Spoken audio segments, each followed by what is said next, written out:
Can you hear me? Can you hear me? Yeah, we can hear you. Okay, I'm just making sure. I have to get another microphone like Teddy Riley. Just making sure. Making sure we're all good. Man, where were you, bro? I've been here since 3 o'clock. Huh?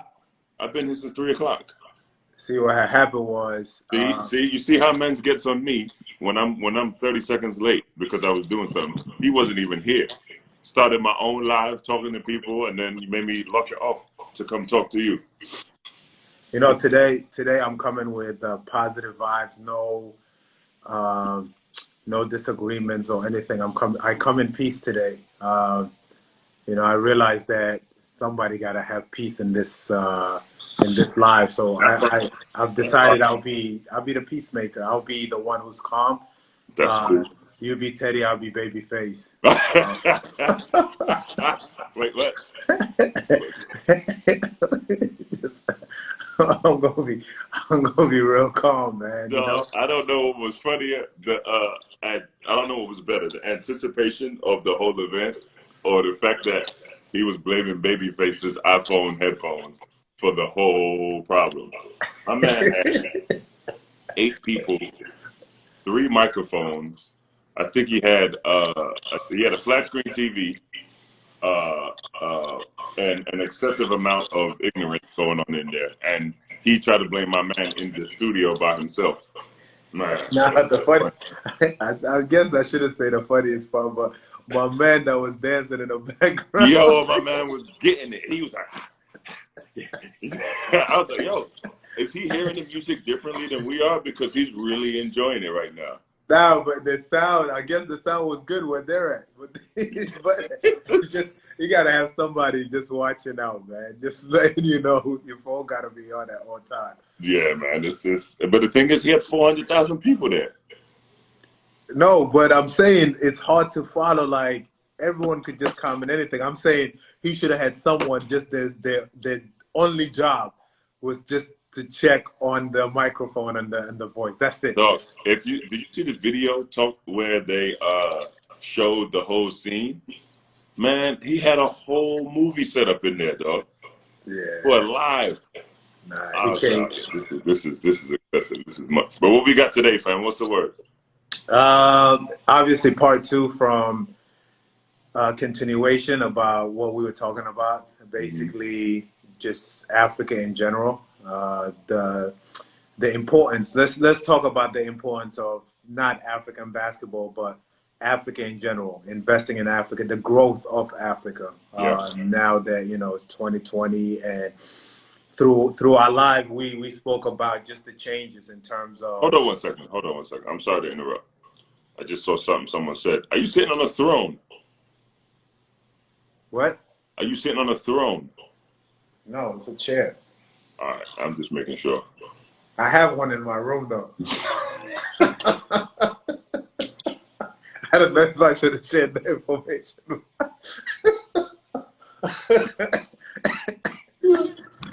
Man's got a whole throne, Nah, don't try to.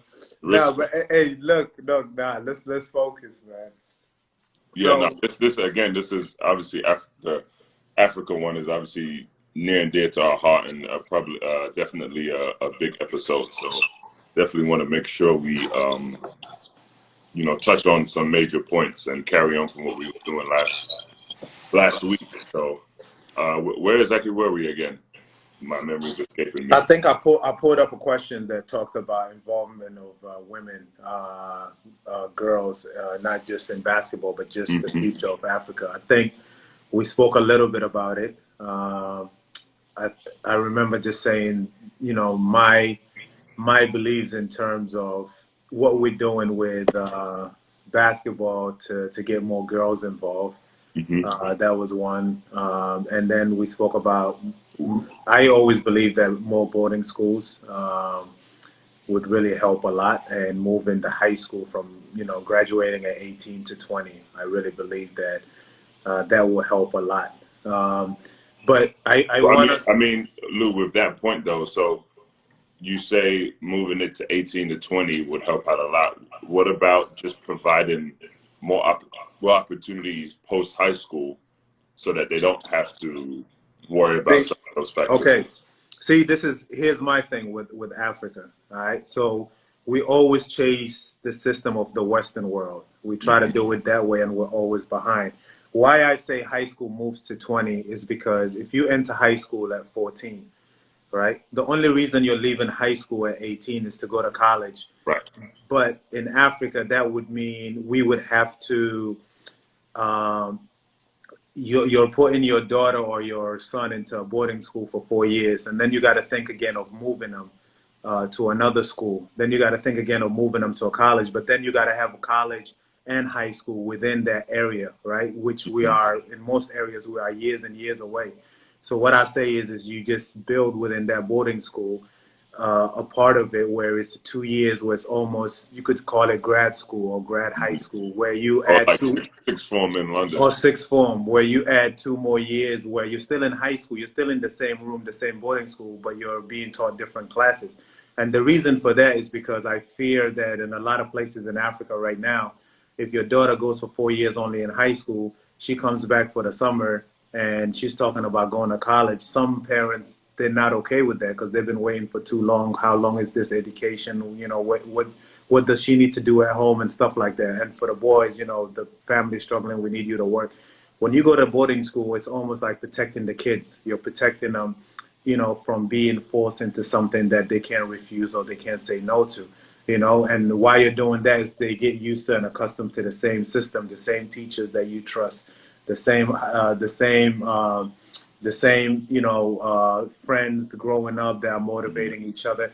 I just feel like later on down the line, yeah, we can, when we become this, so developed that we can have colleges and high school, many of them in the same areas, then, but for now, building a boarding school, make it more useful than just 4 years, make it last a bit longer. Those are just my point of view in that aspect, what I believe that should be done, because now you're talking about, majority of places, especially in South Sudan right now, a lot of places you have high schools, but there's no colleges. You have primary school, but there's no high schools.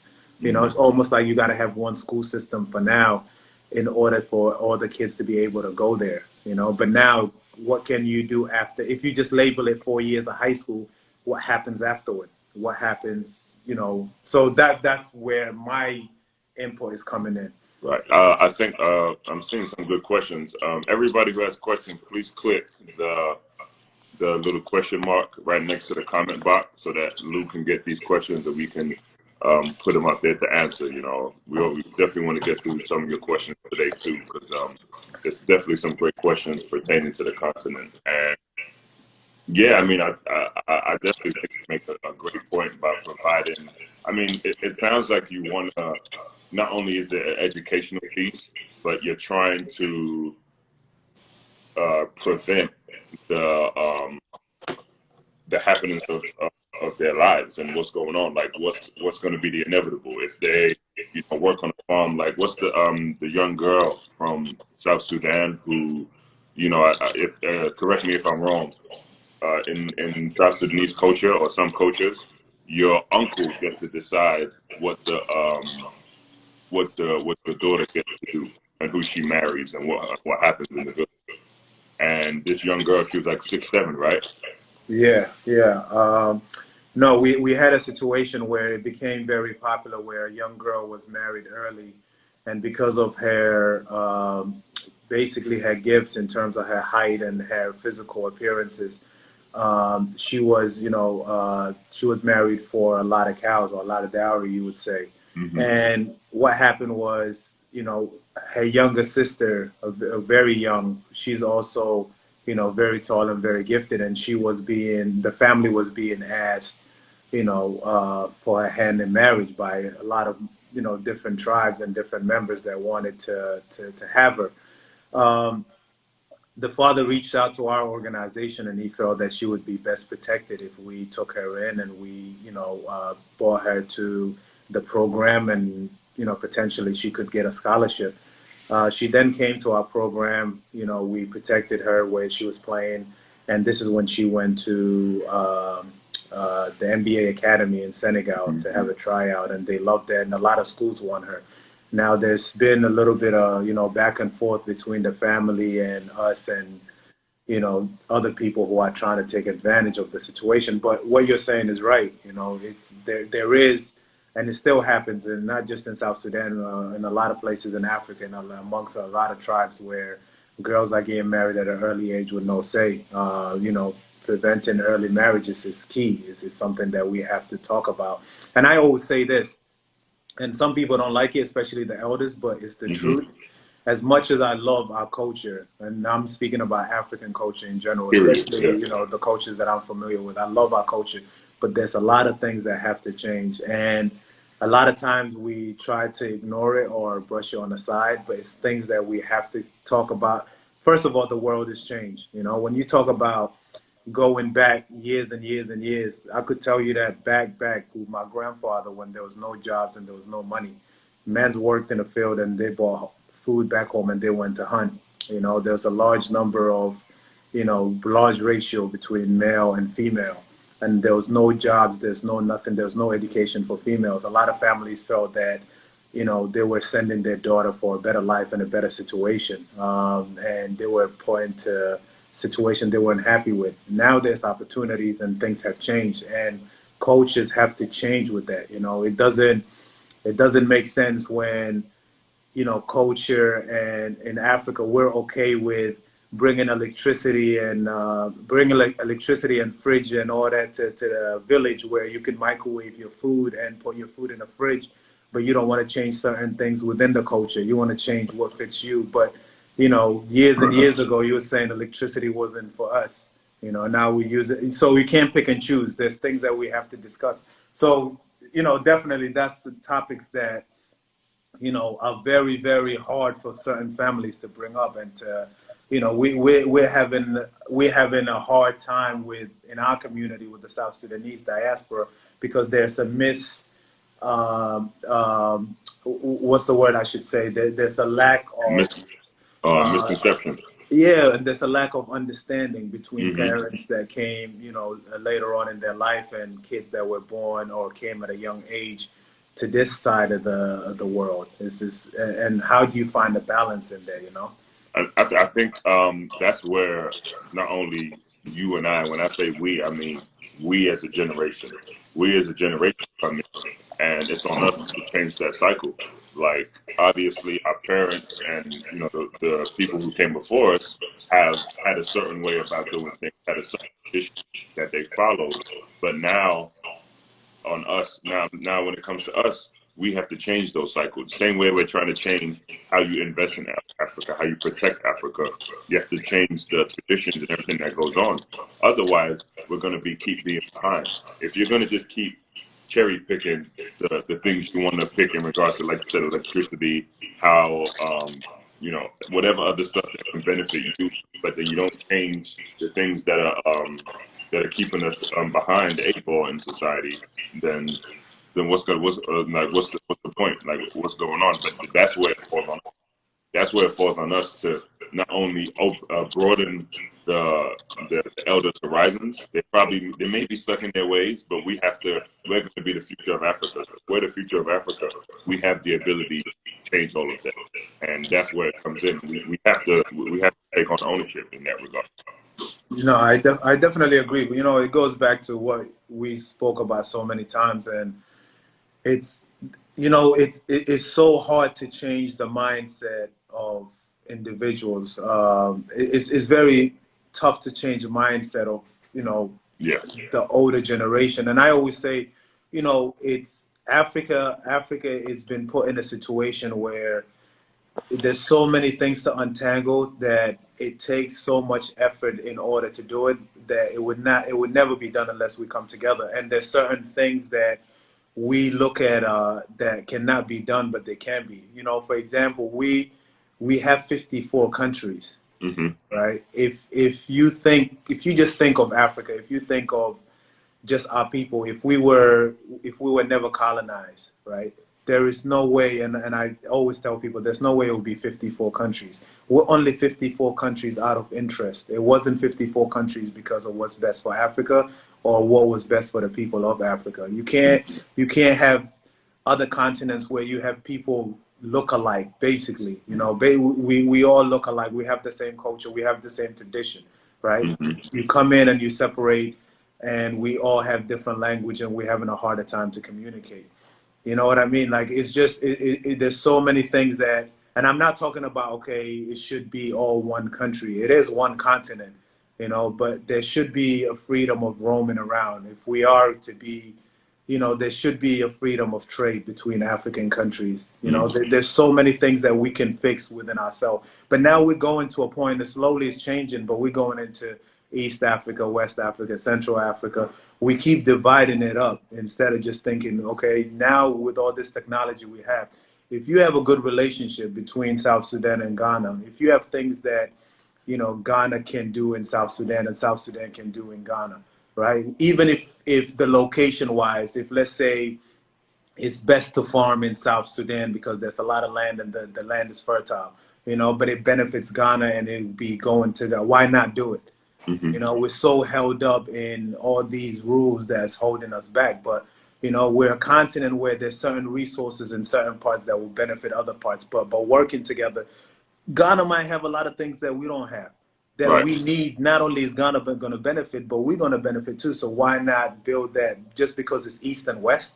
It does not make sense to me. So there's so many things within that regards that, you know, until we come together and figure that out, we will never, you know, we'll have a long time of struggle. And this is the generation to do it. And it's funny you say that, man, as far as like the differences or the lack of differences, or I should say, sorry, the similarities. You remember, we speak about a time where we got together and we snuck into the Brixton Rec to go play. But because we had to play later that evening, I couldn't go all the way back to North London, so I had to come to your house.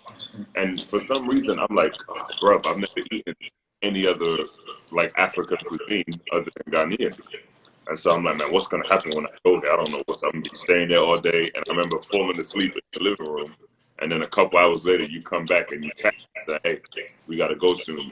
My mom made food, and I was like, okay. And you do not say no to anybody offering you food in the African household. And she literally comes out the kitchen with something with what looked like the exact same type of dish my mother would have made. They Yeah. had rice, they had the stew, had vegetables in it, and I was like, yo, we're no different. He's from a whole other side of the continent, and I'm from Ghana, and like we're eating the same thing. So, like you said, there shouldn't have been borders. There shouldn't have been any separation between us. And that free trade part is definitely something that has to implement. But again, the onus comes on the people now. I think it takes prominent people on the continent and prominent people who have influence to use that influence to shift the narrative. We can shift the narrative in regards to how we look at ourselves on the continent, because we have to take the onus upon ourselves. We can't look to China or all these other countries that are coming in to the continent and buying everything up. Like we really have to look at that, because sometimes it breaks my heart to see we really want to continue to invest in Africa and build ourselves up. And when I come home and I see, oh, this is owned by Chinese, this is owned by whoever, I'm like, okay, cool, helping the government, but it's not helping us grow. It's not helping us grow as a continent. And we have all the resources. Ghana, Cote d'Ivoire, Ghana and Cote d'Ivoire produce almost 75-80% of the world's cocoa. They take in 4 or 5% of the profit, because they don't have the resources to manufacture it, so they just outsource everything else, and then whoever's outsourcing it from whatever country, they're benefiting. How can you provide that much of the world's cocoa and you're unable to benefit from it? Now that has to change. We have to start, providing those resources homegrown, so that we can change that. Because that's not right. Look how rich the continent is. Look how rich the continent is in everything, shape, or form. I say culture, resources, people. We have some of the most talented people in the world. We have some of the best natural resources in the world, and we also have some of the richest culture. But it's just not reflecting. We're unable to reflect that in our lifestyles and everything that goes on in the continent. So again, it's a collective approach and a collective shift. We have to come together to change that so that we cannot, in a few years' time, this conversation is like, look how far we've come, instead of talking about we're still behind. Like, if I'm not mistaken, Africa has the youngest population in the world. The average age of Africans is some of the youngest in the world, and that means we have the ability to be innovative and creative. We have the right people of the right age to do so, which is why, like seed, like we started seed in Ghana. Seed is not just for people trying to make it to the NBA. Seed is using the game to benefit them in other ways. Like if there's people who, yes, I can play basketball, but I may not go to the NBA, but I know it's going to be able to provide me with a scholarship to go to school.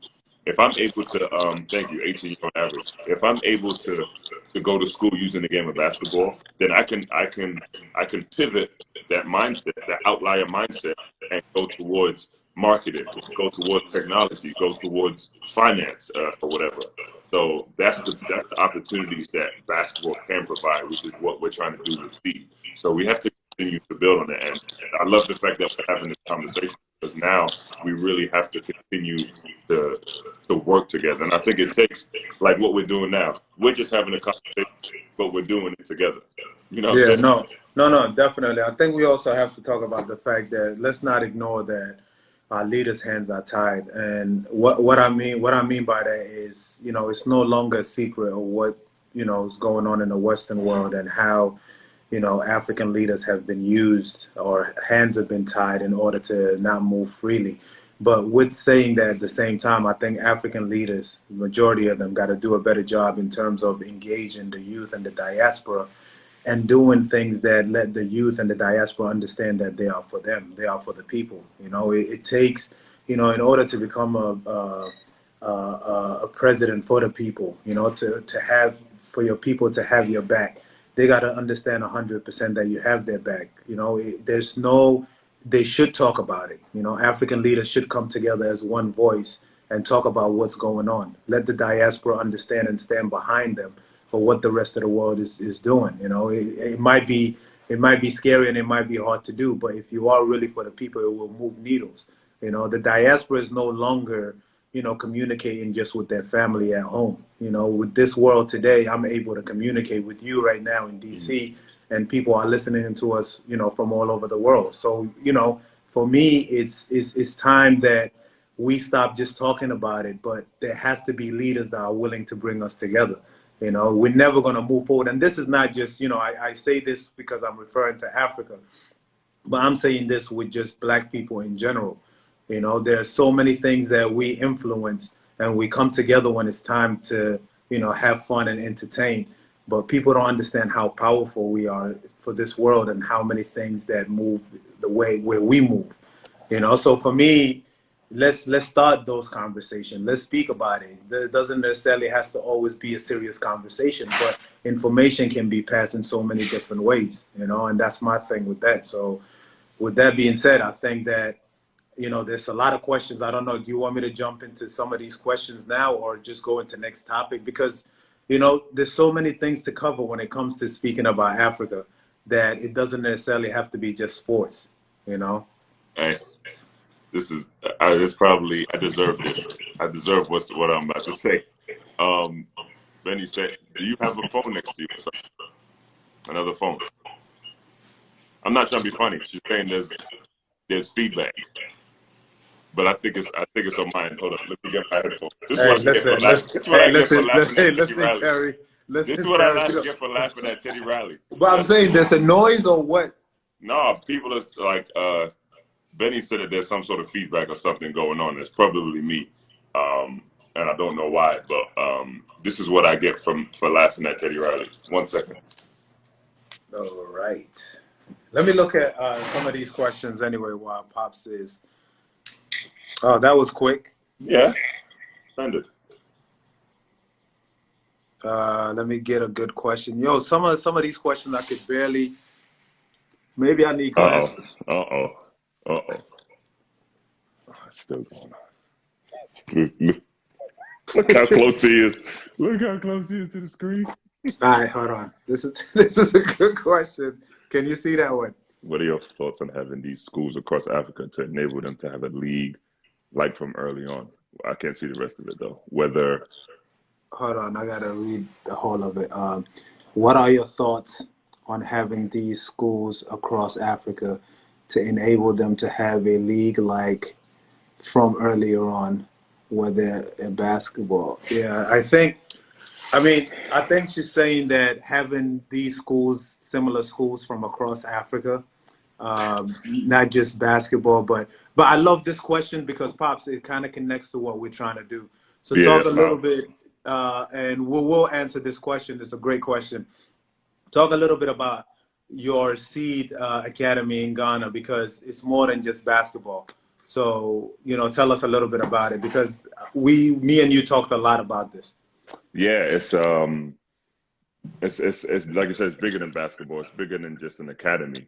We, like I said, we started the camps that we're going to do yearly, but we also want to do this academy so that because I'm not there full time, I want to make sure that these players are still developing and still have an opportunity to hone on their skills and learn at the same time.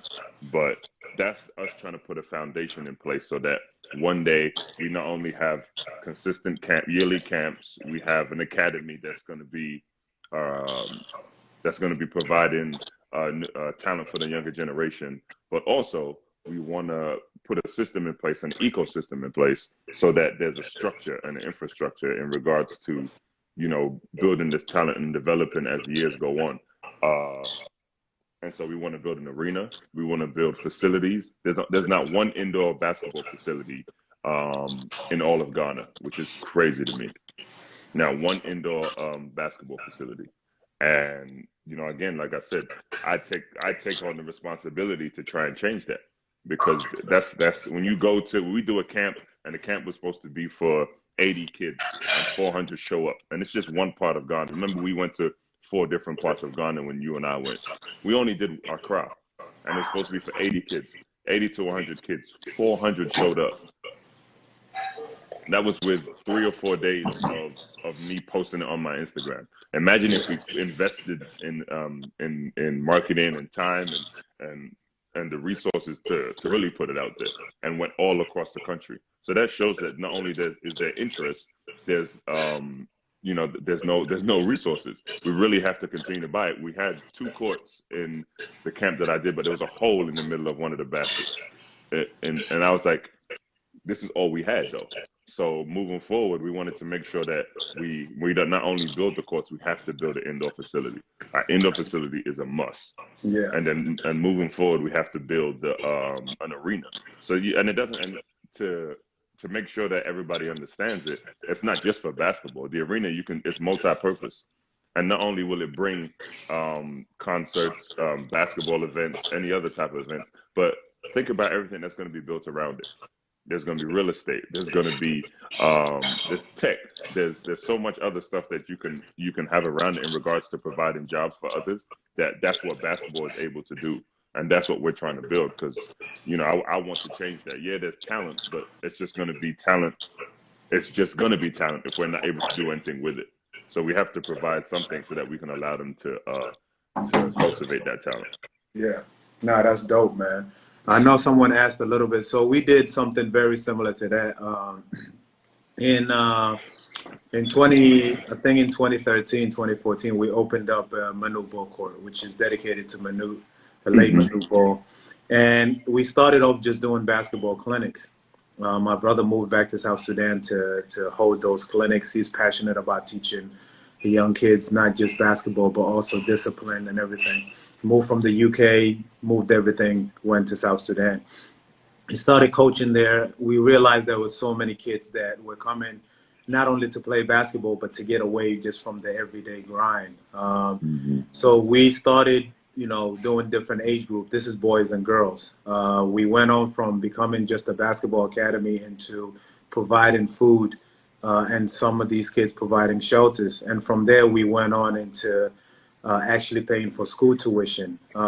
Then when some of our kids graduated and didn't leave the country, we teamed up with the University of Juba where we built the basketball court and we Hmm. paid tuition for those kids to go to the University of Juba but remain as coaches to teach the kids. Now we've had this ongoing for about 6 years.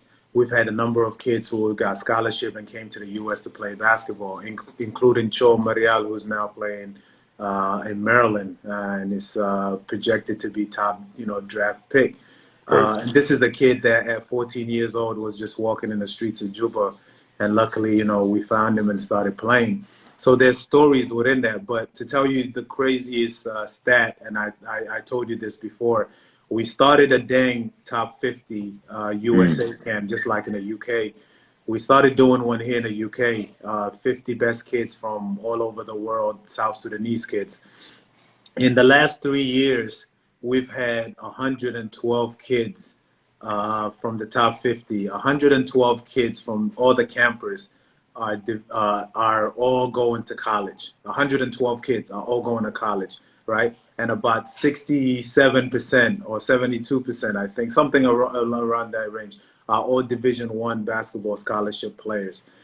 This is the craziest stats, and just shows you the talent and that it can be done. It really can be done if you put a focus into it and give an opportunity. And I always say, give an opportunity and it would just change somebody's life. And you don't know. When you give an opportunity, the greatest thing about it is you just don't know if you're given an opportunity to a basketball player, a doctor, an engineer, or what. You're just given an opportunity. And that's the beauty of it, and that's the potential. And now with the question that you asked earlier, with people saying that the average age in Africa is 18. Mm-hmm. Just imagine the future if you just put in, and I'm not talking about just in one thing. You just have so many kids that are just waiting for opportunities, and it's time that, we put things together and stop doing it individually. The toughest thing to do is try to tackle this individually. It's never going to end. It's not going to be easy to solve, but you could make a difference. The more you help, the more that are going to come back to help you with the mission that you're putting on. So that's, with that question being said, so, what Pops is doing and what I'm doing and what I'm going to do is doing, we talked about finding ways in the future to connect those kids, whether it's a basketball tournament or, eventually, hopefully one day we're teaching them the same things in school and they could share field trips. I mean, there's endless ideas, but that question is definitely something that I would love to do for sure. Yeah, for sure. What you got other questions there? Andrea said you kept the question there on purpose so that you couldn't see my face. Oh, it covers your face? That's what she said. She said the question is there, and then it covers half my screen, and you're supposed to remove it after we start answering it, but you just left it there, and it's just indicative of who you are as a man from South London. All right, here's a question for you, and I know you're gonna. Before I jump into this question, I know you're gonna say Ghana, but whoever told you that I was putting, whoever told you that I was putting this thing to cover your face, ask them if I could move it a little bit higher. I'm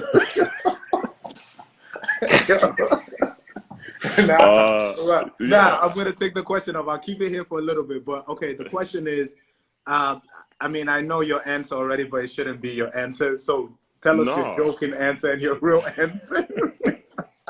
So basically, what countries would you encourage Americans to move to in Africa? That's a very good question. But I want to take this question also and mix it with something that you and I talked about. So I want to mix this question with not only what countries can you move to, I want to mix it with what countries can you or how can you invest in Africa?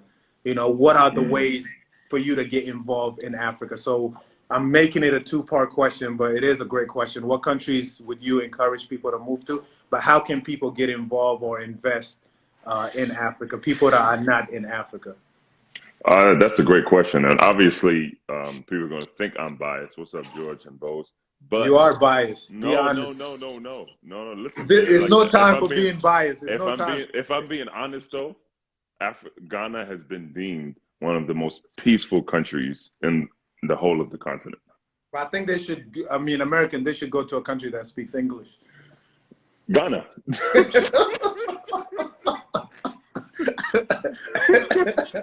I'm kidding, bro. I'm kidding. I don't understand anyone in Ghana, but okay. Nah, but yeah, someone made a good point. Like, Okay, aside from Ghana, because Ghana is a very embracing country. Anybody who came to the year of return or has gone to Ghana during that period, they'll show everybody I ran into, and you were there a few days after I was. Um, they just felt like they were home because they were embraced. The people were nice. They're very giving, and they made it so that this is where you belong. But again, so I don't sound biased, I would say another country is Senegal. Senegal is another country that I've been to, which is beautiful. The food is amazing. The people are so nice. They're so welcoming. I could see myself easily living there if I wasn't Ghanaian. Senegal, Dakar, is one of the best places I've ever been on the planet. It's beautiful. Like I said, the food is great. The people are great. So if it wasn't Ghana, I would say Senegal is a great place to go. But in regards to investing, I feel like any investment, you have to do your due diligence. So I would say if you do want to invest in the continent, you should definitely visit first. Definitely visit first and see what it is you're interested in. If you're interested in something, you have to do your research and do your due diligence so that you can understand where you're putting your money or where you're putting your resources or your time. And once you're able to understand that, then you have to find people you can trust to help you move forward with that investment. Mm. Nah, true, true. I mean, I agree with you. Not just saying that because you're sitting here, but I love Ghana, and Hmm.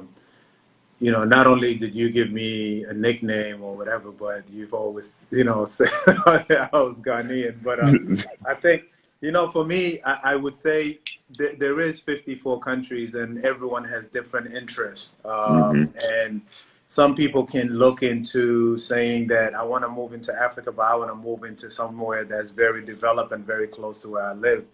Some people might say, I want to move to Africa, but I want to go be in a village and experience it and know what it's like. Or I want to go somewhere where culture is still authentic and it's, not being tampered with or whatever. So there's different places that you can go to. So it really depends on your interest. But I always tell people, I think that, it's good to go somewhere where you have friends that are from there and that you trust Hmm. to go with. If you don't have that, then I think the second thing you do is go to the safest places. And I'm Yeah. saying that, I mean that 100%. You go to the safest places that you know that you're going to be going around and whatever you're looking for, you're going to get.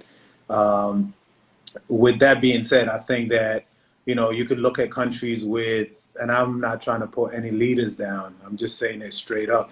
You could look at countries with great leaders that are doing great things for the people.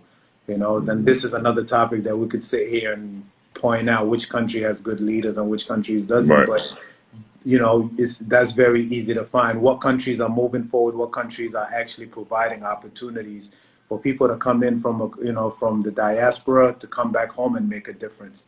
So that would be my, and like Pop said, I think that sometimes visiting would change your mind. You might want to move to Ghana or you might want to move to Rwanda. You might visit Hmm. both and you might not like both and you might end up somewhere else. So, don't, just decide that you're going to get up and move. I think go and experience it first. Experience, definitely. Yeah. And then when it comes to investing, I think it really depends on how you're trying to start and what you're into. I have friends that a friend of mine actually who's Nigerian who's moved to Uganda and opened up a few restaurants in Uganda and is doing successful, but he just felt that the market in Uganda was going to make sense for him. He felt like Hmm. bringing food over there, a restaurant over there with certain, that type of food would be successful there. But obviously, he did his homework, and he's Nigerian. It's not like he just went to Nigeria. He understood what's going to be the best thing for him in terms of business. Someone might be into real estate. You might be into agriculture. You might be into anything. So I think the number one thing is definitely information and, like Pop said, doing your homework and getting the right people. For me and Pops, honestly, and other people is different because we've been very fortunate and very lucky to be connected with people that are doing it and have done it. For Hmm. me, I try to, the people that ask me or the people that I know, I try to give them my opinion on what I know. And I always tell people what I'm doing also in Africa. So that would be my part. But it's very hard for me to just say get up and go here. Everybody is different, you know. You just gotta see what fits you best. But it's so many places in Africa you can live. Yeah, and you know, I think at a basic level, like I said during my response, and goes that stupid cup. And like I said in my response, I told you, bro. Not today. You're not gonna oh, give me.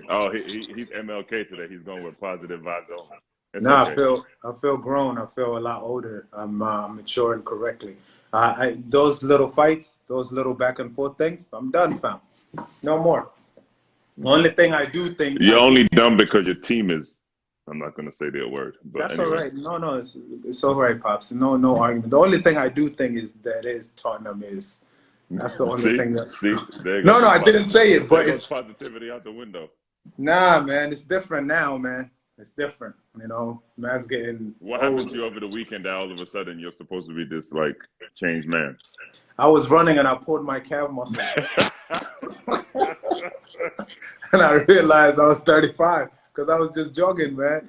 I was just Bro, jogging. it happened to me the other day, man. It happened on the same play.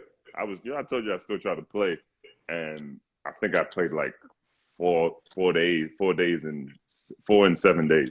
I played 4 times in 7 days, and the fifth time I tried to play, I got the ball, and dude went to swipe for the ball, and as I went to reach for it to get it back, I pulled my hamstring and tear a ligament in my thumb, all in the exact same play. And everybody in my staff was like, "Sit your old ass down, man. What are you doing?" Yeah, and I was like, "No, I refuse. No, I refuse." Bro, at least you were hooping. I rebuke it, huh? You were hooping, bro. I ran from the front yard to the gate, bro. How fast were you running? Huh? How fast were you running? I told you, bro. I told you I'm coming out of quarantine correct. So I was like, yo, man's 30. Listen, man's 35, burning calories a little slower now. I was like, come on. He pulled his calf. I was like, yo, as soon as it happened, I said, I got to change my attitude towards Pops. No more arguing, man. Hold up. My man, so you just gonna go over your boy, DJ? My man asked you to play for his Big 3 team, and he ain't never asked me, not once. No, I'm not doing that. Why? No, I'm not doing that. I don't want to. Listen, I don't want to, man. I'm done. I told myself when I was done, I was done. You was done. I'm done. See, you know what's so crazy? Bang. Honestly, this is what's crazy. Switch back. You know, since the day I retired, the only time I picked up a basketball is when I was with the national team, with the federation. That's it. I have not taken a jump shot. I haven't gone in and like played and worked out. But I did join a football league here in Miami. Imagine you join a men's you have a men's soccer league, and this dude shows up. Luol Deng shows up. What you looking at? Oh, no, I was reading something. Go ahead. What? Luol Deng? You got a men's league, and it's a soccer team, and you're trying to put a team together, and you show up on the other team. Like, imagine that one, though. Yeah, bro. I'm telling you, there's a league here in the park. Before the lockdown, it used to be Tuesdays and Thursdays. And you went, and you were going. Yeah, but I passed. You know, they play pickup on the basketball court. I passed the basketball court, and I go join the football. You know, bro, it's too much, man. It's I don't know. Football is a lot better for your body. I'll admit that. Yeah, it's different in terms of impact. Yeah, different type of shape. Somebody asked a question. I don't know if you want to touch on it, but they were like, "What did you think of Last Dance yesterday?" Oh, that's a good question. Yeah. Really, really good question. You know, for me, it's weird, man. I was watching. It was really weird. You're talking about. This is an organization that I was with for 10 years. And, you know, I'm not bragging or anything, but when I see Jordan Scotty and then, but whatever. No, I'm not. I'm really not. No, it sounds like you are. I'm just saying what it sounds like. No, if I was bragging, I wouldn't say I was bragging. I would just brag. But honestly, it's almost like I'm watching it and I'm like, man, I remember as a kid, the only team that I knew about was the Chicago Bulls. You know, like that's the Exactly. only, because it's as big as they were, it's the Chicago Bulls. And then it's like I played for them 10 years and I'm top 5 in a number of categories, right? So I'm Humble like, brag. but then the stories, no, seriously, No, I because was talking to myself, so. the stories, I'm watching the stories and I'm like, yo, I remember all these stories. And then I remember in the videos, most of the people there are still there. So I Right. remember them telling the stories, you know. So it's really, it's kind of weird because I look at it as those 10 years are going fast, man. Sometimes I don't know, like I ask myself, really, did that happen? You know, it's really weird. But I think that that team alone really changed basketball. I think that, For sure. you know, it's so many, a lot of people might not see the impact of it, but, you know, that alone, just the way they dominated, but also Michael Jordan just, you know, being so dominant and changing the game. And just when they talk about the Chicago Bulls before he came and how they couldn't get on in the United Center because they were being kicked out by indoor soccer in America, bro. Like it's crazy. You know what I mean? But that's funny you say that. Like, I think, you know, and I hate it when people do this, and obviously we're all guilty of it when it comes to the comparisons and everything. And I think it's unfair to the both of them when it comes to trying to compare LeBron and Jordan and whoever. For me, you have to understand, when Michael was coming about, there was no internet, there was no social media, there was none of the above. My grandmother was in a village in Kumasi, Ghana, and knew exactly who Michael Jordan was. Who told her about Michael Jordan? Where was Yeah, she watching these games? You know what I'm saying? yeah, And that just shows you the magnitude of his reach and who he was. And I think, you know, obviously for us and people who are in and around the game, they may know a lot about MJ. But this is going to really open people's eyes to his ability and his ability to win and will his team and teammates to get on board with him, because man, they was like, man, I can't believe he was yelling at his teammates like that. I was like, really? Why not? That just sounds like regular practice to me. And he's special, man. He's special, yeah. man. But Pop. So okay, we're saying that there's a thin line though. Would you rather have a teammate that it's like that and you win, or you have a teammate that's a very very good friend of yours I'm gonna tell you like this. for later on? Like let's say you have a teammate, you know, he's good, he could play, but he's a good guy. Like y'all get along, you know. But But are you gonna win? no, but I'm saying it's like a good friend of yours. If we were if you and I are good friends and we lost every game, I'd be like, I would just be looking at you like, yeah, we cool and all, but we ain't never do anything together on the court.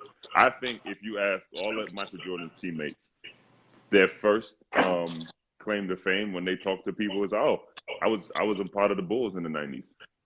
I don't think they're going to be embarrassed. I don't think they're going to feel No, bad but that I'm saying it's different. You say this later on, bro. Like I'm being dead honest. You say when you win, right? When you're going hmm through it. Later on, you be like, "Yo, man, I'm thankful. That was a great. You know, I'm glad he was like this. But at that time when you're going through it, bro, and you know how athletes are. You know, you think you could do it yourself. You're like, man, you know, when that guy gets hurt, there's that guy in the team that just can play, but it's annoying. When he gets hurt, you go extra. You go in extra rebounds. You go in, you go harder because you just, as an athlete, you're competitive. But what would the reason why I would allow it and why I would embrace it is because he worked hard, he went as hard as anybody else, and his play also exhibited it too. He exhibited it in his play. So I'm like, you know what? Yeah, he's getting on us and doing this and the third, but not only is he the hardest working player on the team, he's the most talented player on the team too. So if the most talented player is putting this type of effort in, then what do the rest of us have to do? That's just how I see it. Maybe it's my competitive spirit or how I go about things. But I would have been like, cool. You know what I would have given to have been drafted by MJ or played with MJ or whatever? I would have been like, okay, let's do it. There's a reason why he's heralded as the greatest player of all time. So I know some people may not be able to take it. I know you'd be able to take it. You would respond because he probably wouldn't even get on you like that because of the way you played. You know what I'm saying? So you would have received it differently. No, I would have. I mean, I would have loved to. There's a reason. Yeah. You know, I think even when you think back, my prime, there's a time where Kobe was really pushing for me to, you know, to be on his side and his team, and that was just I was spending all day in the gym, and I remember speaking to Kobe about it, and he was similar way. So you know, I would have definitely loved to, but I'm also honestly, man, you got to treat people right too. I hear what you're saying. Yeah, I'm just big on, you know, I think winning is important. You know, you're being put in that position. You know, the fans want you to win, but there's a part also of me that is good to. There's relationships, bro, that you get more out of than just that, you know, appearance of winning. And what I mean by that is you can have a teammate that wasn't that good or whatever, but he was a good person, and you kind of, you know, there's difference. You know what I mean? But anyway, so I think we got 4 minutes or 5 minutes. I think we jump back on and go back into, you know, speaking about Bao and a little bit more about business and business opportunities in Africa. Sure. What Bao is going to open up besides just basketball, and you know, the job that Amadou's doing. And I think from there we just take on questions. For sure, sounds like a plan. Okay, so how many minutes do we have? I think today, because the AC is on and I forgot to put my socks on, it's a bit cold. So I'm gonna take 5 minutes. I'm gonna take 5 minutes today instead of 3 minutes. What kind of socks you're putting on that's gonna take you 5 minutes to put on? They're upstairs. Oh, okay. Yeah, but 5 minutes, it makes us start exactly at 4. So that way you're not late. So, all right, everyone. We'll see you guys in 5 minutes. All right, respect. All right. I'm always about, bro. What are you talking about?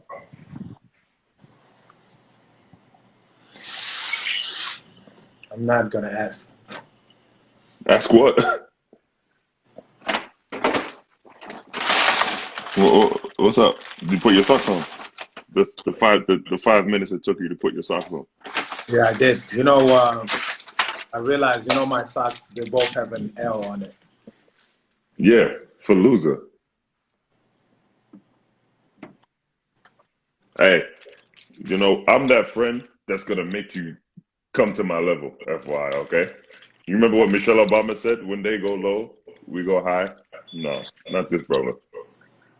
What are you doing right now? But listen, they both have L on them. Not L, like not L from the wall. Oh, left foot. Yeah, but I made sure. So you got the 2 wrong socks on them. No, but I did it on purpose. So the other ones both have R in them. I don't get it. I just don't waste time. I just put both socks on, and then whatever it says. Listen, if one says L and one says R, first I'm gonna look, and then secondly, people like you would keep reminding me, why you have L in there? Nah, listen. Fam, I'm too particular about my socks, you know. There's no way. It has to be the exact same sock. It has to be perfect match and everything. But I don't do that other stuff. Yo, so you're really, are you snacking right now? Yeah, it's good to snack. Are you like on a schedule with your snack? Like you have to snack at 4 o'clock? No, I ate at like 1, and I'm a little hungry, so. So you just couldn't, the 5 minutes weren't enough to snack in between the halftime? No, I had to go put some socks on. What socks did you put on? Huh? Mm-hmm. I know them toes got no socks. Look. I was putting my hamstring again. So yeah, seems like most people have come back on. So where are we going to start off with this one? We're going to start for questions, or you want to finish something off?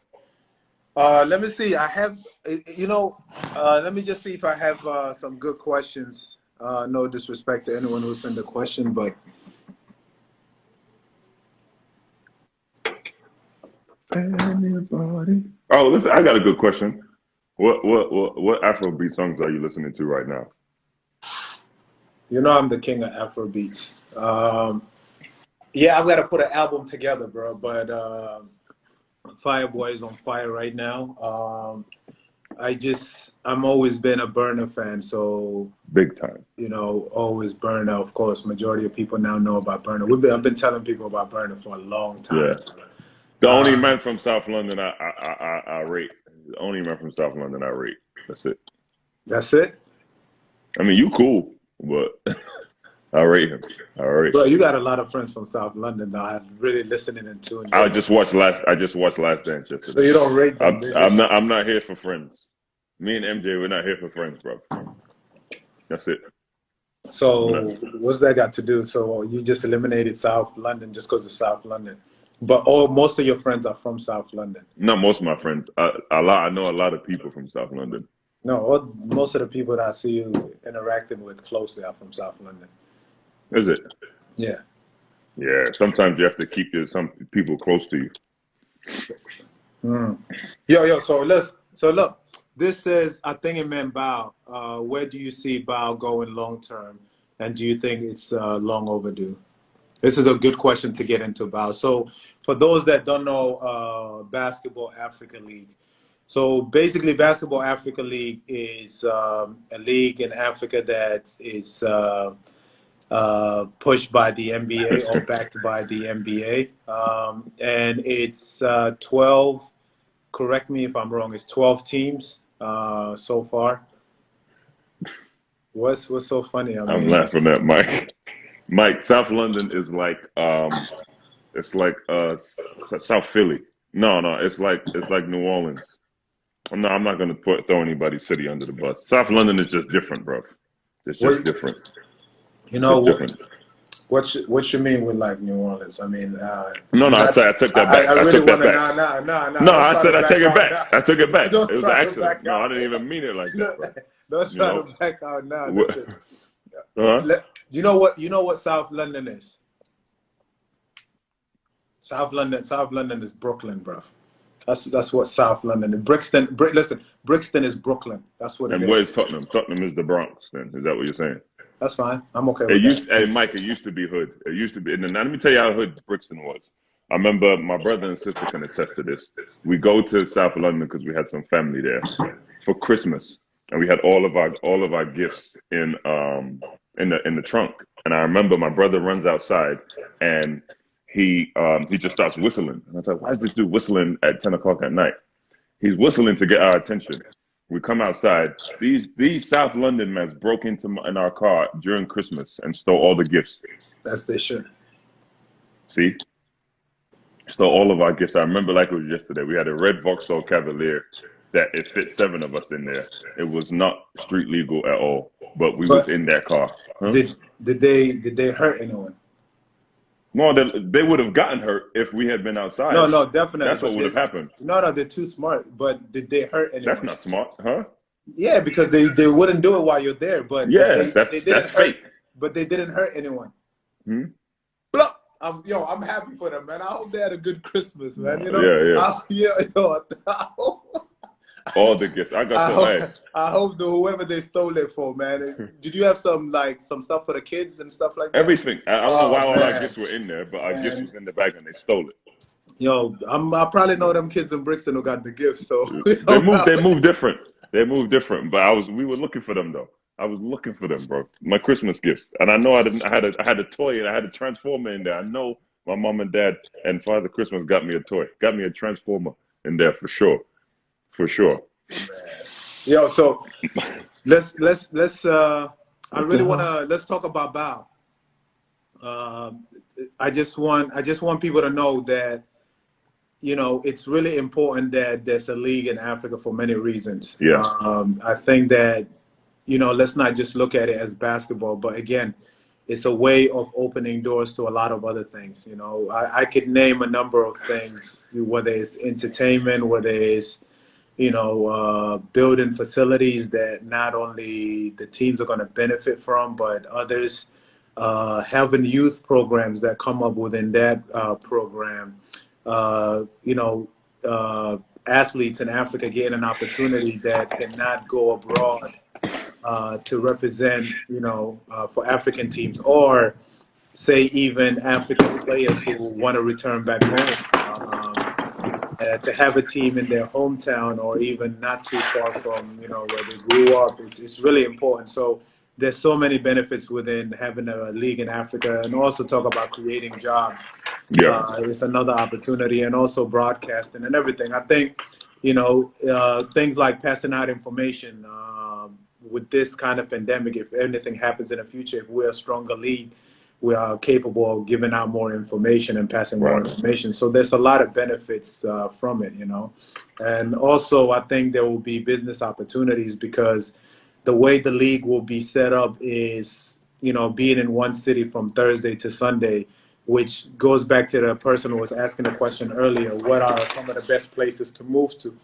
And I think this provides an opportunity for people to travel when there's games. So you're not the only one in that city. There's people that you're familiar with. There's people that just like an all-star break, and you could, you know, take opportunities and other things, but you could be there from Thursday to Sunday. That's how the league is structured. It's different city every week from Thursday to Sunday, where there will be summits held. There will be conversations held with within the diaspora. There will be business opportunity. Business leader will be brought in to sit down and speak and hold meetings and everything. So it's bigger than just the league. It's a different type of league. It's not just games. It's basically a league that Africa needs right now that opens doors to a lot of other things. Did I leave anything out, Pops? No, spoken like a true ambassador to the league, for sure. Big up. That's Yeah, what I'm yeah. telling you. That's what I'm telling you about being old and mature, man. This is the way. You know, is No, it I've Star been Wars? like that though. You're Is it just Star getting that Wars? way. Is it Star Wars or what show did it say this is the way? This is the way. This is the way. No, this is Game of Thrones. But listen, this is the way. This is the way, Pops. There's no more argument. This is the way, you know. So Tolton, what up? Yeah, no, you definitely made some good points. And somebody asked, what cities or what countries are the sites, and Rwanda's going to have the Final Four in the playoffs in Kigali. There's Dakar in Senegal. There's Egypt, Tunisia, Angola, Nigeria, Morocco, and am I missing anywhere else? And Kigali was the last one, like I said, like you said. So, I think, like you said, if you want to visit some countries, I think a great time to go visit particular countries is during this the bow season. You can go there. They're going to be, there's going to be tourism there. There's going to be great. It's going to be a great experience. You're not only going to be able to catch some basketball, but you're going to get a chance to experience these different cities when other times you may not. And there's going to be events and festivities and everything that you're going to be able to experience while there. So I definitely feel like it's a good opportunity.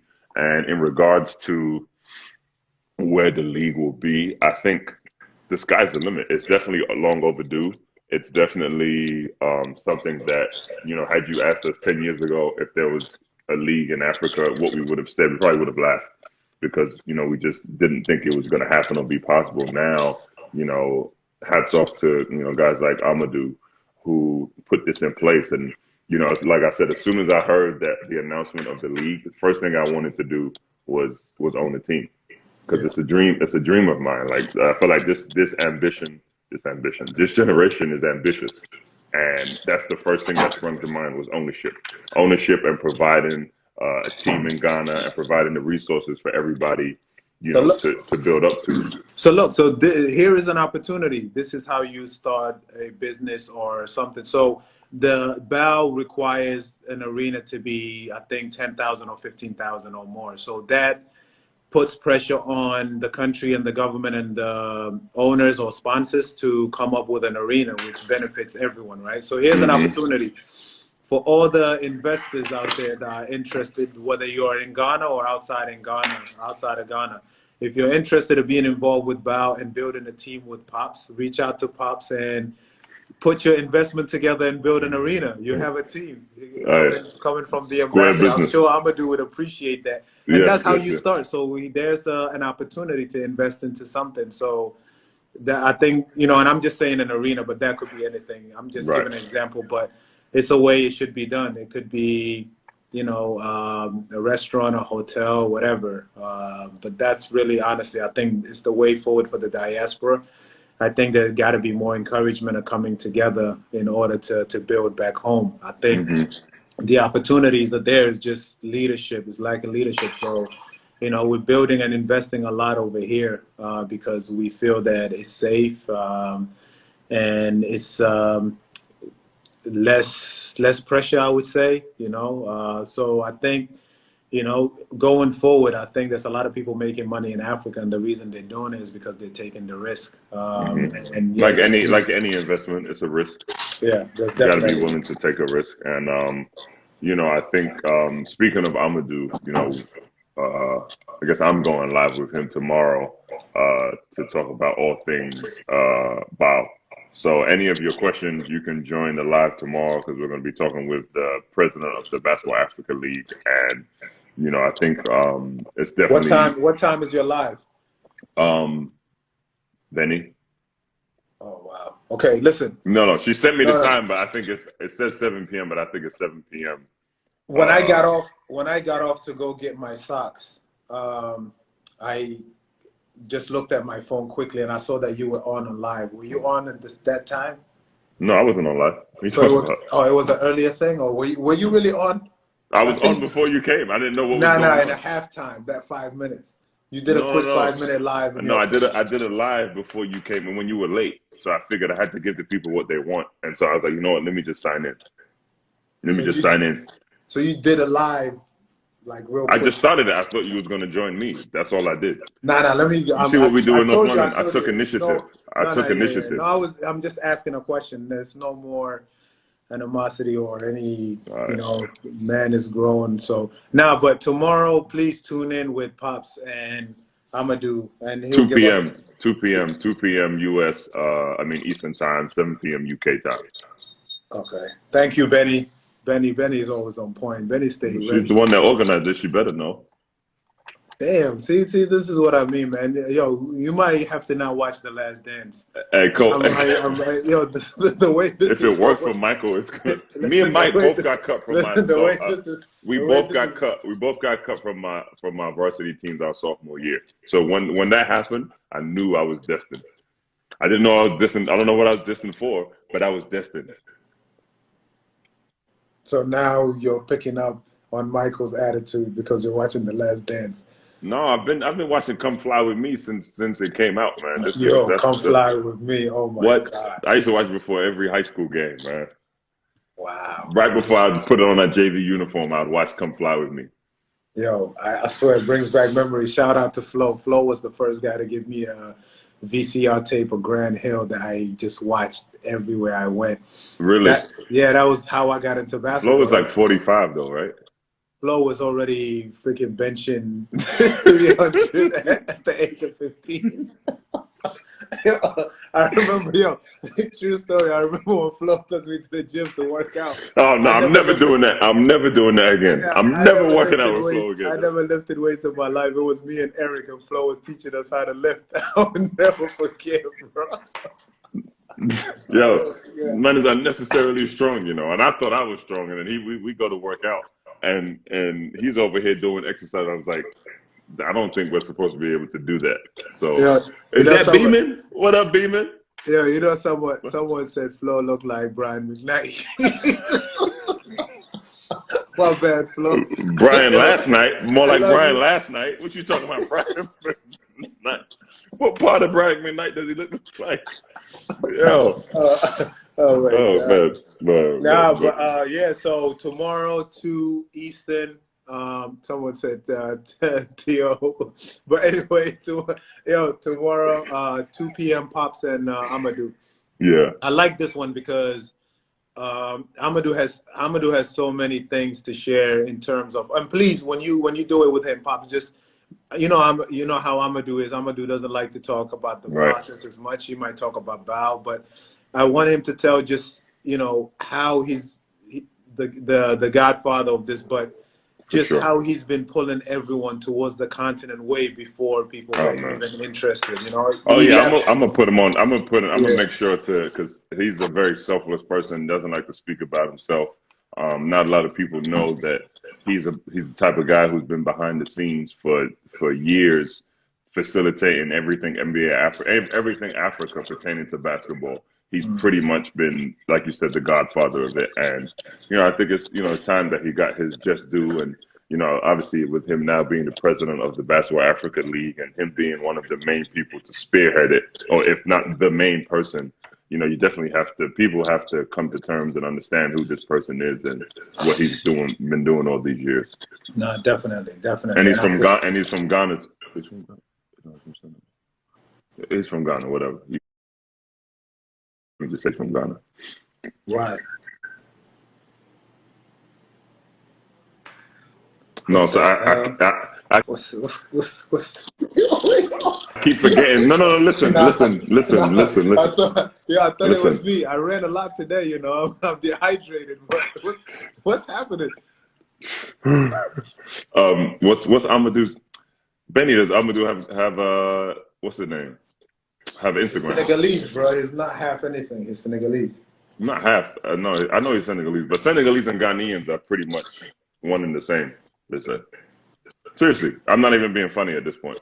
Like, if you just talk, give me elaborate. a reason, elaborate. So they're very embracing and welcoming people. Like if you go to a restaurant, like there's no confrontation. It's just love. That's all you receive when you come to those countries. Then And the food is. you're not Ghanaian if you keep describing it this way. What you mean? You're for sure not welcome. Right. I'm Ghanaian, but at the same time, I grew up in North London, so I came up rough.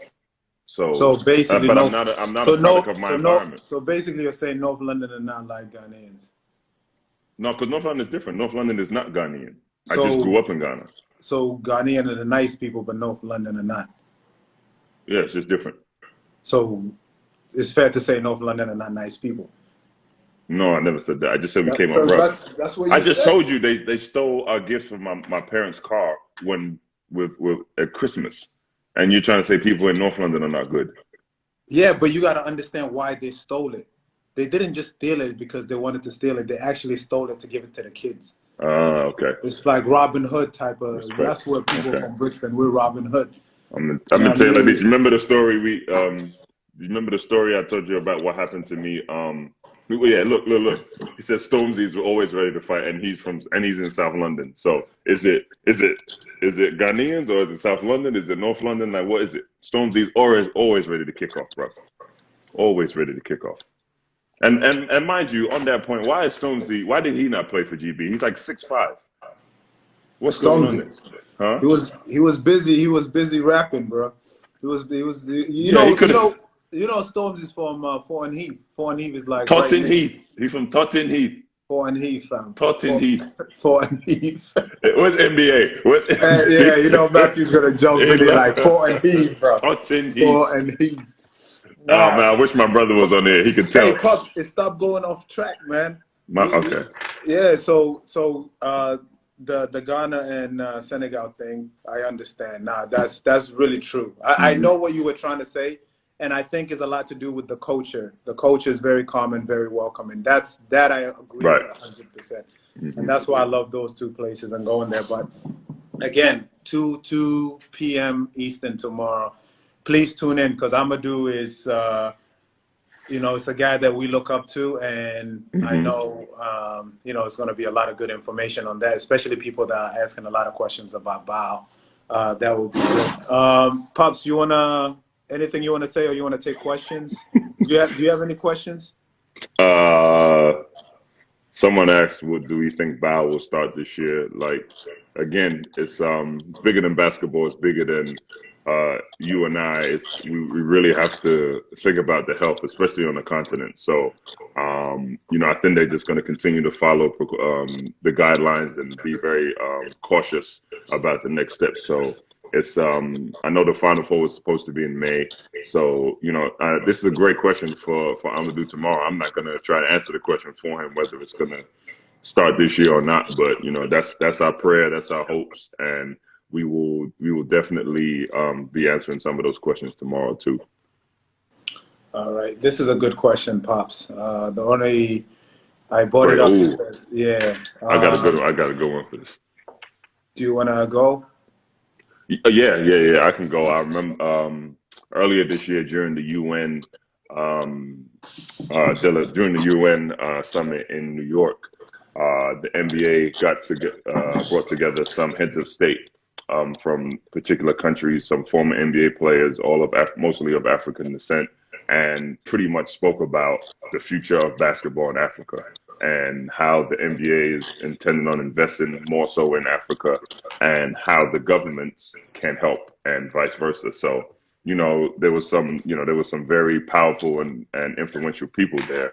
And it was just amazing to see the collective approach. We got to see governments there. We got to see the NBA. We got to see people from FIBA there together, former NBA players who were speaking on behalf of their countries. Obviously, I was speaking on behalf of Ghana and just talking about some of the hurdles and the obstacles that we run into to try and get to the level of Rwanda. Like Rwanda, they built an arena, a 10,000 seat arena in 6 months, 6 or 7 months. And that's just 15,000. 15,000 seat arena in almost 6 to 8 months. And we was hopefully using that as a catalyst to other governments and other countries to do that. So that, and when the NBA said, if you build it, we will come. So they built the arena. Now the Final Four of the BAO is going to be in Kigali, Rwanda. So that's one of the things that I want to, one of the things I hope to carry over to speak to the government and tell them, hey, this is just bigger than basketball. We really want to help develop the country, help the economy, and I think this is one way to do it. And when you bring a tournament or an entity like BAO to Ghana, it's only going to help. And so that's what we're continuing trying to help. So the governments are helping, but it can be difficult at times because some governments may not have the structure or the ability to invest in something like that. And that's why they asked for the NBA's help also. So, it's a process, but they're definitely a step in the right direction. No, you said it all. I think I agree with you. I think that I said it all, but he's going to say it anyway. Yeah, no, I agree with everything you're saying. You didn't say it all, but I agree with everything you're saying. It's really important, and it should be a must that governments do get involved because I think in order for this to move forward, the governments have to play a role in it. And I think that President Kagame has shown, for Rwanda is basically taking the lead, but he was even showing up for the games to just let the rest of the African leaders know how important sport is for the youth and how many opportunities there is for it. I think he understands what the league is trying to do, and I think it's really important also for the youth and the diaspora to keep pushing their government in order to put interest into this league. This is something that because of how unique Africa is in terms of the average age and the talent and everything, this is something that will help a lot. And also having a women's league would also help, and easily once you have one arena, it's very easy to use for other sports and other things. And so it's definitely a good question. That's very, very important. You don't have any questions today? You just don't want to? I don't have any more questions. I'm just going to say that. Wow. Somebody said, which African countries do you think, and I don't think it's for us to say, do you think will need to get their ish together in order for the sport to grow? That's the question I got.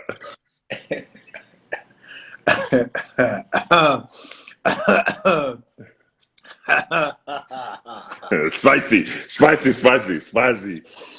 Which countries need to get their what together? Their ish together. Their shit together. Yes.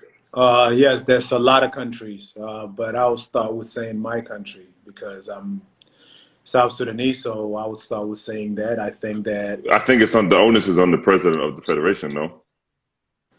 I'm sorry? I said the onus should be on the president of the federation. I am the president of the federation. Oh, my bad. What you want me to do? Build an arena? You build an arena, and what about feeding the people? What about, there's so many things that you have to do, but these are things that have to be done collectively as a team. It can't be just individually. You have to do your part. But the reason why the reason why I'm taking the federation job is for things like this, where you push the government, where you push people in, into doing things. You can't just individually come in and do something that's not going to last. There has to be a program behind it, and Yeah. it doesn't make sense. I always tell people, if you come into Africa and just build a basketball court and leave, you haven't done anything. Right. Because you're just going to come back and refurbish it. It's what programs are you implementing, and what is consistently being put into those, programs, and whatever you build consistently every year, that's helping the growth of that project. So governments do have to get involved, but there's so many African countries that you could look at across Africa right now, even countries like Ghana. When you say that, there's no indoor facility, to me, and I gotta give a little bit of lean back a little bit to South Sudan, because we are only 9 years old. We've only had our independence for 9 years, but there's some African countries that I look at that you've had independence for so long, and we're still here in 2020 talking about certain facilities and certain programs. That should not be where we're at. Right. So definitely, if and just know, if I'm not here tomorrow, it's because of Pops. I'm just read the question that somebody asked me. Hey, can you do me a favor? Could you block 35 fits? What he's saying is not productive whatsoever. He said, Yeah, I got you. I'm joking. That's Trevor. He said I should give up my hairline. That's not nice at all. Yes, my hairline is going, but we're in quarantine, and it's a sacrifice. I think this quarantine is forcing us to reset and have a look at it within inside and understand what's going on. Yes, my hairline is not where it used to be, but I cut my own hair and I'm supposed to be bald. But as of right now, I'm just going to let it grow. I'm going to let it grow. What? I told you, since I became, older, no more back and forth. But you're an interesting person, that you just gave a very important message about quarantine and what should be done, and people looking within. All because someone said something about the hairline. It's true though. That's what I'm doing. Because normally, no, but listen. Peep this. Normally, you cultural reset. Normally, like we're so vain and materialistic that we can't go out the house or move around things, go about things a certain way. Now we're in quarantine and we're stuck at home, and the things we used to take for granted are things that we have to appreciate more now. Like getting a haircut or doing something. So I decided I'm not going to cut my hair. I know I'm going to end up looking like Bozo the Clown, but who cares? Don't make me go back to my North London roots. Anybody that comes to me, okay? That's totally fine. Like I told you, the new me doesn't allow me to do the whole back and forth thing. So it's not back and forth. I'm happy for you. He came for me. He came for me and my hairline. And I'm actually sensitive about that. I'm actually very sensitive about my hairline. No, I'm not going to go there. But your courage and your fight is strong, brother.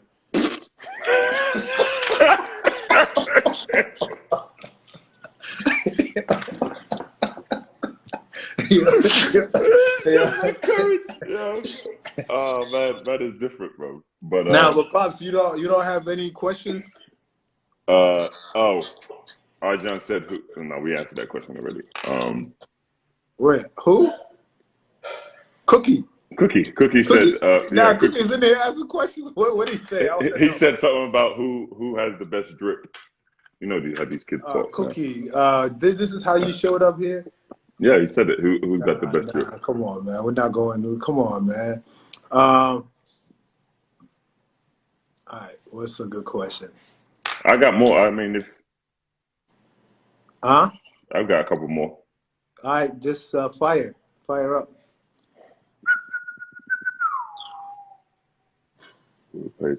Okay, where can players in Ghana find out about your camp?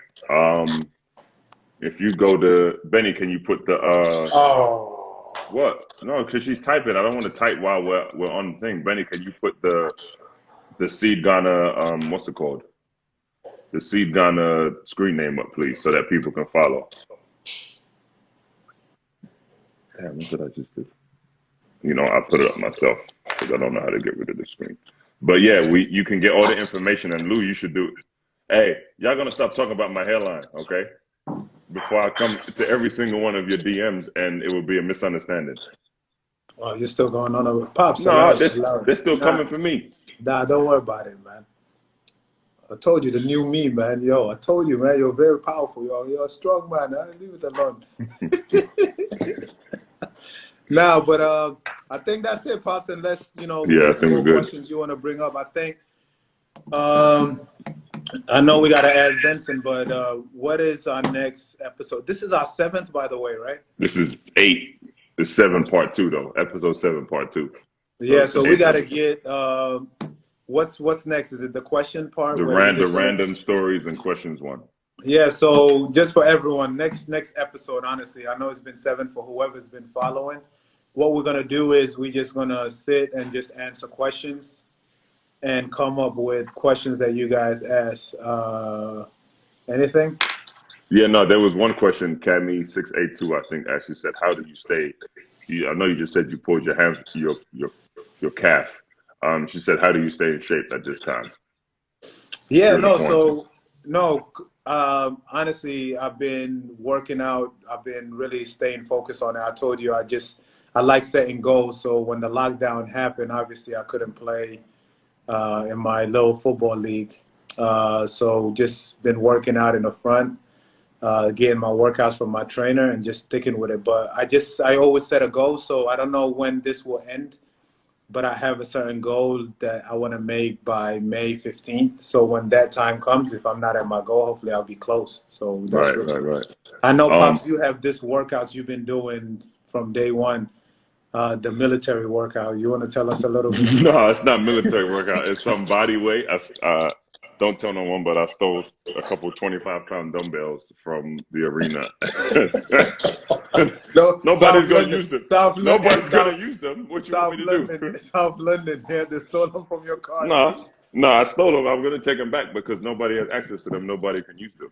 So, for me, what's it called? You know what? You know, I do have a confession though. I definitely have to say something. You remember you challenged me to do, right when the quarantine and the lockdown started, everybody was doing these challenges and this, that, and the third, and you challenged me to do the no the juggling of Oh, the yeah, toilet football. paper, Yeah, the yeah, yeah. football. Fam, I tried for a solid hour. I couldn't do it. I couldn't. I got to like 7 and it wasn't recorded. I was pissed, bro.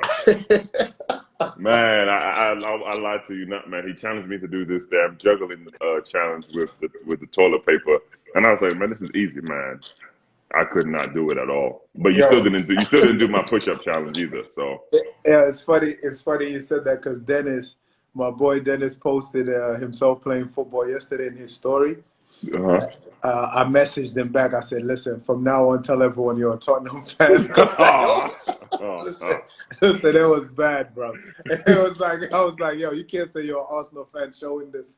He's like, "Nah, man, I haven't played in a minute." Now I can see Dennis. I can see. Man, that's funny. That's funny.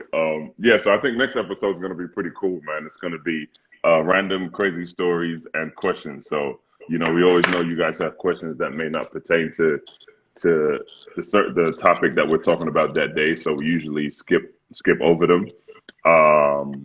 But this one on Wednesday is gonna be whatever. If you have whatever questions you have, whatever random stories we have, we're just gonna start answering them and start telling stories. And so we have a lot too. So it should be Yeah. pretty interesting.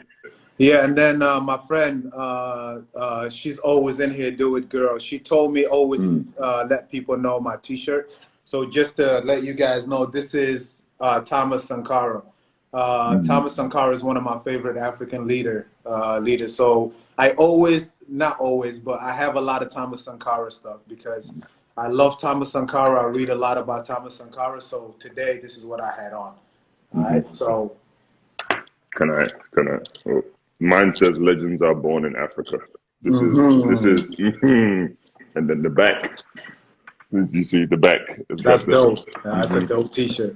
It's from Ruva Africa. Ruva Africa is a clothing line in Ghana too. Yeah. So they What size? What size is that?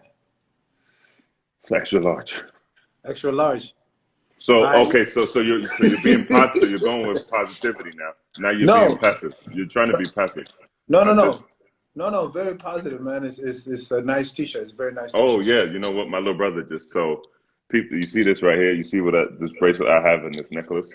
So when we started the camp, we were trying to figure out a logo. And you know, I'm not the creative one in my family, so I let the creative one, Benson, creative Bonsu, he came back with this logo. Now the logo, as you can see, is a basketball, but inside of it, there's a little symbol. It's a heart symbol, and it's Sankofa. It's an Ankara symbol, which stands for Sankofa.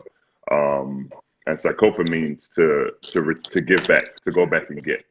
And with it being the year of return and the first time I had gone back to do my camp in Ghana, I thought it was fitted. He thought it was fitting to make this a logo, and it's dope. And now we've got, you know, obviously I made a pendant, and we've got jewelry, T-shirts, all that kind of stuff for it. So this is, whenever you see this, know that this is the logo for the camp.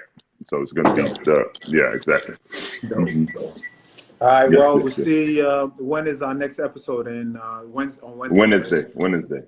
All right. Perfect. All right. Hmm. Good luck tomorrow, pops. I'll be watching you and Amadou. Please, everyone, don't forget 2 p.m. And that's it for today. Respect. All Appreciate right. everybody. Stay safe. Wash your All right. hands. All Take right. care. See y'all soon.